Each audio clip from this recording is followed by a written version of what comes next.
আসসালামু আলাইকুম কাকা। কি রান্না করতেছেন? কিসের মাংস রান্না করেন? পোলট্রি রান্না করেন। এই ঘরে থাকেন নাকি আপনারা? এইখানেই থাকেন। কি করেন আপনারা, কাজ কি করেন? আপনাদের যেটা দেখাতে চাচ্ছি সেটা হচ্ছে যে এই যে ধান ক্ষেতগুলো দেখতেছেন, এই লোক দুইজন 7 মাস 6 মাস ধরে ধানগুলোতে সেচ দেয়।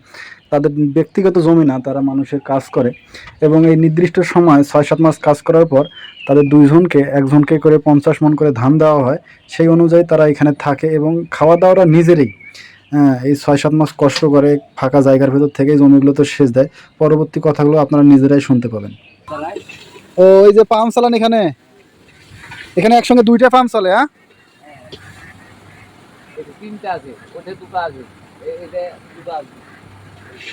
ও আমি মনে করছি এই হাঁসগুলো আপনারা দেখাশোনা করেন কিনা। ও, হাঁসের লোক আলাদা, আপনারা শুধু যে সেচ দেন জমিতে। এখানে কত বিঘা জমিতে সেচ দেন আপনারা?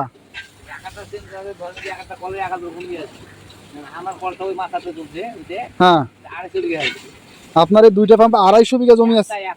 একটাতে 250 বিঘা? 250 বিঘাও কম। হ্যাঁ হ্যাঁ, 600 বিঘা। এত জমি এই নওগাঁতে? হ্যাঁ, আপনাদের বাসা কোথায়? হ্যাঁ, আলীনগর। বউ বাচ্চা আছে না? আপনারা মানে এই সিজনের জন্য এখানে আছেন। আপনাদের কত টাকা দেয় মাসে?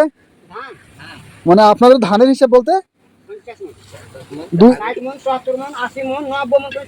মানে দুইজনকে 50 মণ দেবে না একজনকেই?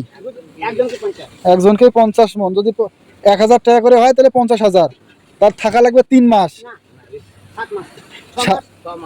6 মাসে 50,000, তাহলে তো বেশি থাকলো না। খাওয়া দাওয়া নিজের, তাহলে তো লস বাবা। না না, আমি মনে করছি খাওয়া দাওয়া মনে হয় মালিকের। আচ্ছা, খাওয়া দাওয়া করেন, ভালো থাকেন। আচ্ছা, আসসালামু আলাইকুম।